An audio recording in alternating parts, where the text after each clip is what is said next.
कभी ऐसा लगा है कि हमारी अपनी सोच ही हमारी सबसे बड़ी दुश्मन बन गई है? आज हम इसी भावनात्मक उथल-पुथल को समझने वाले हैं, जिसे अक्सर अनजाने में ही सही हम खुद ही पैदा करते हैं। तो चलिए इस दिलचस्प विषय की तह तक चलते हैं। तो सवाल यह है कि आखिर ऐसा होता क्यों है। देखिए, असल में परेशानी की जड़ बाहर की घटनाओं में नहीं, बल्कि हमारे दिमाग के अंदर जो बातचीत चलती रहती है ना, उसमें है। यही वो फिल्टर है, वो चश्मा है, जिससे हम पूरी दुनिया को देखते और समझते हैं। इस कॉन्सेप्ट को दुनिया के सामने रखने वाले थे मनोवैज्ञानिक एल्बर्ट एलिस। उनका कहना था कि हमारी ज्यादातर नाखुशी की वजह हमारे अपने ही कुछ कठोर और कह सकते हैं अतार्किक विश्वास होते हैं। ये ऐसी मांगे हैं जो हम खुद से, दूसरों से और दुनिया से करते हैं, और जिनका हकीकत से कोई लेना देना नहीं होता। तो सबसे जरूरी बात क्या है? समस्या ट्रैफिक में फंसना नहीं है। समस्या है ये सोचना कि मुझे ट्रैफिक में फंसना ही नहीं चाहिए था। असल में घटनाएं न्यूट्रल होती हैं। परेशान तो हमें उन घटनाओं पर हमारी सोच, हमारा रिएक्शन करता है। अब मजे की बात यह है कि दशकों की रिसर्च के बाद इन हजारों तरह की सोच को सिर्फ 3, जी हां, सिर्फ 3 मूल अतार्किक विश्वासों में समेटा जा सकता है।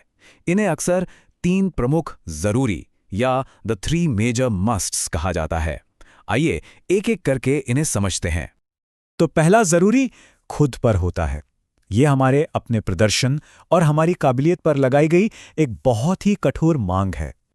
ये सोच हमारी सेल्फ वर्थ यानी हमारी अपनी कीमत को सीधे सीधे बाहरी सफलताओं और लोगों की राय से जोड़ देती है। मतलब अगर सफल हुए तो सब ठीक, लेकिन अगर नहीं तो हम खुद को बेकार समझने लगते हैं।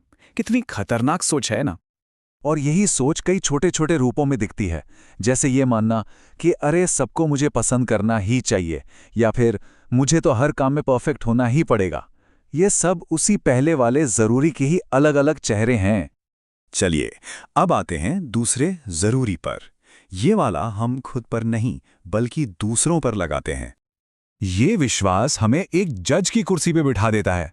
हम मन ही मन में नियम बना लेते हैं कि लोगों को कैसा बर्ताव करना ही चाहिए, और जब वे वैसा नहीं करते तो हमें आता है गुस्सा। हम सोचने लगते हैं उन्हें तो ऐसा करना ही चाहिए था, ये कितने बुरे हैं।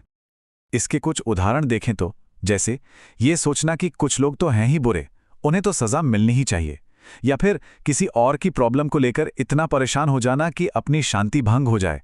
ये सब उसी जज वाली सोच का ही नतीजा है। ओके, तो पहले हमने खुद पर डिमांड रखी, फिर दूसरों पर। अब आता है तीसरा और आखिरी जरूरी। ये डिमांड हम सीधे दुनिया से या कह लीजिए जिंदगी से ही करने लगते हैं। ये सोच हमें नाजुक बना देती है। हम जिंदगी की छोटी मोटी मुश्किलों को भी झेल नहीं पाते। जैसे ही कुछ हमारे प्लान के हिसाब से नहीं होता, हम फ्रस्ट्रेट हो जाते हैं, राई का पहाड़ बना देते हैं, क्योंकि हमारे दिमाग में तो ये बैठा है कि जिंदगी तो आसान होनी ही चाहिए। और इसी सोच के चक्कर में हम या तो परफेक्शनिस्ट बन जाते हैं या फिर मुश्किलों से भागने लगते हैं। हम ये मान के चलते हैं कि हर प्रॉब्लम का एक परफेक्ट सॉल्यूशन होना ही चाहिए, और जब वो नहीं मिलता तो लगता है जैसे सब खत्म हो गया। तो ये है वो 3 जरूरी जो हमारी ज्यादातर इमोशनल परेशानियों की जड़ हैं। तो अब सवाल ये है कि करे क्या? इसका कोई हल है भी या नहीं? अच्छी खबर ये है कि हल है, और वो हमारे ही दिमाग में है। बस एक छोटा सा लेकिन बहुत ही पावरफुल बदलाव करना होगा। देखिए, हमें करना बस इतना है, अपनी मांगों को पसंद में बदलना है। अपनी जरूरी वाली सोच को काश ऐसा होता वाली सोच में। मुझे पास होना ही चाहिए की जगह मैं पास होना पसंद करूंगा। तुम्हें ऐसा करना ही चाहिए की जगह काश तुम ऐसा करते। बस अपनी भाषा बदलने से ही दिमाग से कितना बोझ उतर जाता है।